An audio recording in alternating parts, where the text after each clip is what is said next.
ಶುಭೋದಯ ಸ್ನೇಹಿತರೆ, ನಮ್ಮ ವಿಡಿಯೋ ನೋಡಾಕತ್ತೀರಿ ಎಲ್ಲರಿಗೂ ಕೂಡ ಇವತ್ತಿನ ದಿನ ಶನಿ ಮಹಾತ್ಮ ಎಲ್ಲರಿಗೂ ಒಳ್ಳೇದು ಮಾಡಲಿ. ಶನಿವಾರದ ವಿಶೇಷ. ಬದುಕು ಚೆನ್ನಾಗಿರ್ಬೇಕಂದ್ರೆ ನಮ್ಮ ಬದುಕು ದಾರಿ ಚೆನ್ನಾಗಿರಬೇಕು.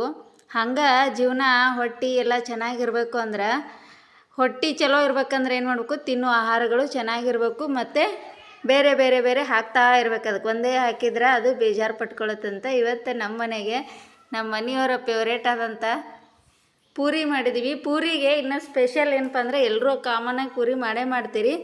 ಆದರೆ ಪೂರಿಗೆ ಸ್ಪೆಷಲ್ ಆಗಿರುವಂಥದ್ದು ನಮ್ಮ ಉತ್ತರ ಕರ್ನಾಟಕದ ಒಂದು ಸಾಗು ಅಂತಿರೋ ಅಥವಾ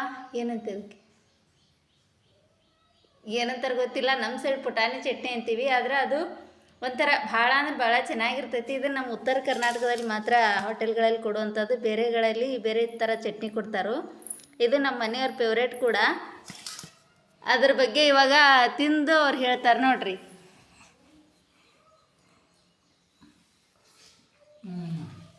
ಭಾಳ ಟೇಸ್ಟಿಯಾಗಿದೆ. ಇದು ಉತ್ತರ ಕರ್ನಾಟಕದಲ್ಲಿ ಫೇಮಸ್ ಅಂತ. ಯಾರಾದರೂ ಇದು ಗಟ್ಟಿ ಇರಂಗಿಲ್ಲ, ನೀರು ಇರುತ್ತಂತ. ಇದು ನೀರು ಇರುತ್ತೆ, ಗಟ್ಟಿಯಾಗಿರಲ್ಲ. ಇದಕ್ಕೆ ಈರುಳ್ಳಿ, ಪುಟಾಣಿ, ಮೆಣಸಿನ್ಕಾಯಿ ಮತ್ತು ಕರಿಬೇವು, ಸ್ವಲ್ಪ ಹುಣಸೆ ರಸ, ಸ್ವಲ್ಪ ರುಚಿಗೆ ತಕ್ಕಷ್ಟು ಉಪ್ಪು ಮತ್ತು ಸ್ವಲ್ಪ ಸಕ್ಕರೆ ಹಾಕಬೇಕು. ಹುಣಸೆ ರಸ ಸ್ವಲ್ಪ ಅದು ಸ್ವೀಟ್ ಆದ್ರೇ ಚೆನ್ನಾಗಿರುತ್ತೆ. ಅತಿ ಸ್ವೀಟ್ ಅಲ್ಲ, ಮೀಡಿಯಮ್ ಇರಬೇಕು. ಇದು ಇನ್ನೂ ಚೆನ್ನಾಗಿ ನಮ್ಗೆ ಟೇಸ್ಟು ತಿಂದು ಸಿಗಬೇಕಾದ್ರೆ ಎಲ್ಲಿ ಅಂದರೆ ಯಾದವಾಡ ಅಂತ ನಿಮ್ಗೆ ಗೊತ್ತಿರ್ಬೋದು, ಬೆಳಗಾವಿ ಜಿಲ್ಲೆ ಕಡೆ. ಯಾದವಾಡು ಗೋಕಾಕ್ ರೋಡು ಮತ್ತು ಯರಗಟ್ಟಿ ರೋಡು ಮತ್ತು ಮುಧೋಳ ರೋಡ್ ಕ್ರಾಸ್ನಲ್ಲಿ ಒಂದು ಹೋಟೆಲ್ ಇದೆ. ನಾನು ಫಸ್ಟ್ ಟೈಮ್ ತಿಂದಿದ್ದೆ ಅಲ್ಲೇ. ನಾನು ಇದಕ್ಕೆ ಹೋಗ್ತಾ ಇದ್ದೆ, ನಮ್ಮ ಮನೆ ದೇವರಿಗೆ ಸೊಗಲಕ್ಕೆ ಹೋಗ್ತಾ ಇರ್ಬೇಕಾದ್ರೆ ಟಿಫನ್ ಮಾಡಿ ಹೋಗೋಣ ಅಂತ ಇದಕ್ಕೆ ಅಲ್ಲಿ ಹೋಟೆಲ್ಗೆ ಹೋದೆ. ಅವಾಗ ಏನಿದೆ ಅಂತಂದ್ರು ಅಲ್ಲಿ ಎಲ್ಲರೂ ಈ ಸಾಂಬಾರು ಅಥವಾ ಚಟ್ನಿ ಇದನ್ನ ಹಾಕೊಂಡು ತಿಂತಾ ಇದ್ರು. ಆವಾಗ ನನಗೂ ಅನಿಸ್ತು ಇದೇನಪ್ಪ ಸ್ಪೆಷಲ್ ಇದು ಅಂತ ಅನಿಸ್ತು. ಅವಾಗ ನಾನು ತೊಗೊಂಡೆ. ಅವಾಗ ಏನು ಟೇಸ್ಟ್ ನೋಡಿದ್ನಲ್ಲ, ನಾ ಯಾದವಾಡಕ್ಕೆ ಹೋದಾಗ ಆ ಹೋಟೆಲ್ಗೆ ನಾವು ಹೋಗೇ ಬರ್ತಿದ್ದೆ.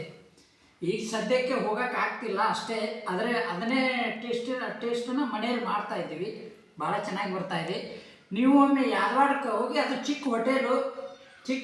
ಯಾದವಾಡ ಅಂದರೆ ಕೆಲವೊಬ್ರು ವಿಡಿಯೋ ನೋಡೋರು ಎಲ್ಲಿ ಯಾದವಾಡಪ್ಪ ಇದು ತಲೆ ಕೆರ್ಕೋಬಾರ್ದು. ಯಾದವಾಡ ಅಂದರೆ ಬೆಳಗಾವಿ ಡಿಸ್ಟಿಕ್ ಮೇಲೆ ಬರ್ತಕ್ಕಂಥ ಗೋಕಾಕ್ ತಾಲೂಕಿನಲ್ಲಿ ಬರ್ತಕ್ಕಂಥದ್ದು ಯಾದವಾಡ. ನಮ್ಮ ಬೆಳಗಾವಿ ನಮ್ಮ ಬೆಳಗಾವಿ ನಮ್ಮ ಯಾದವಾಡ ಅಂತ ಅದು ಫೇಮಸ್. ಅದು ಭಾಳ ವರ್ಷದಿಂದ ಚಿಕ್ಕ ಹೋಟೆಲು. ಇದೇನಪ್ಪ ಇಲ್ಲೇನು ಚೆನ್ನಾಗಿರುತ್ತೆ ಅಂತ ಯಾರು ಅನ್ಕೋಬೇಡ್ರಿ. ಇವತ್ತು ಫುಡ್ಡು ಚಿಕ್ಕ ಹೋಟೆಲ್ನಲ್ಲೇ ಟೇಸ್ಟಿಯಾಗಿ ಸಿಗೋದು. ಯಾಕಂದ್ರೆ ನೋಡಕ್ ಚಿಕ್ಕ ಹೋಟೆಲ್, ಅವ್ರು ಹೇಳಿದಂಗೆ ಅದು ಭಾಳ ಚಿಕ್ಕ ಹೋಟೆಲು. ಆದ್ರೆ ಅಲ್ಲಿ ತಿಂದಿರೋ ಅನುಭವ, ಟೇಸ್ಟು ಮತ್ತು ನೀಟ್ನೆಸ್ ಇದೆ, ಸ್ವಚ್ಛತೆ ಇದೆ. ಹೋಗ್ರಿ, ತಿಂದು ಟೇಸ್ಟ್ ನೋಡ್ರಿ. ಅದೇ ಟೇಸ್ಟ್ನ ನಮ್ಮ ಮನೆಯಲ್ಲಿ ಮಾಡಿರಿ, ಭಾಳ ಚೆನ್ನಾಗಿರುತ್ತೆ. ಥ್ಯಾಂಕ್ ಯು ಎಲ್ಲರಿಗೂ. Thank you friends. ನೋಡಿದ್ರಲ್ವಾ ಮೊದಲ ತಿಂದ ಅನುಭವ. ಯಾದವಾಡ ಅದು ಬೆಳಗಾವಿ ಜಿಲ್ಲೆಯ ಗೋಕಾಕ್ ತಾಲೂಕು ಬರುತ್ತೆ. ಅಲ್ಲಿ ಕ್ರಾಸ್ ಬರುತ್ತೆ. ಕ್ರಾಸಲ್ಲಿ ಇರ್ತಕ್ಕಂಥ ಒಂದು ಹೋಟೆಲಲ್ಲಿ ನೋಡ್ರಿ. ಇದನ್ನ ಎಲ್ಲೂ ಕೊಡಲ್ಲ. ಈ ಚಟ್ನಿ ಅಥವಾ ಸಾಂಬಾರು ಎಲ್ಲಿ ಕೊಡಲ್ಲ. ನೀವು ಎಲ್ಲೇ ಯಾವುದೇ ಹೋಟೆಲ್ಗೆ ಹೋಗ್ರಿ, ಅಲ್ಲಿ ಕೊಡೋದು ಸಾಂಬಾರು, ಅದೇ ಚಟ್ನಿ ಕೊಡ್ತಾರೆ. ಬಟ್ ಈ ಥರ ಇದನ್ನು ಕೊಡೋದು ಯಾದವಾಡನಲ್ಲಿ ಮಾತ್ರ ಕೊಡ್ತಾರೆ. ಅದಿನ್ನೂ ಅದೇ ಟೇಸ್ಟಿಯಾಗಿ ಉಳ್ಕೊಂಡಿದೆ, ಚೇಂಜಸ್ ಇಲ್ಲ. ಬಟ್ ಚೇಂಜ್ ಆಗಿರ್ಬೋದು ಅಲ್ಲಿ, ಬಟ್ ಟೇಸ್ಟ್ ಮಾತ್ರ ಅದೇ ಇರುತ್ತೆ. ನೋಡಿದ್ರಲ್ವಾ ಸ್ನೇಹಿತರೆ, ಯಾರ್ಯಾರು ನಮ್ಮ ವಿಡಿಯೋ ನೋಡಿರಿ ಎಲ್ಲರೂ ಪ್ಲೀಸ್ ಸಬ್ಸ್ಕ್ರೈಬ್ ಮಾಡಿರಿ, ಶೇರ್ ಮಾಡಿರಿ ವಿಡಿಯೋನ. ಹಂಗೆ ನಿಮ್ದು ಲೈಕ್ ಕೊಡ್ರಿ. ಇದು ನೋಡ್ರಿ ಪುಟಾಣಿ ಸಾಗು.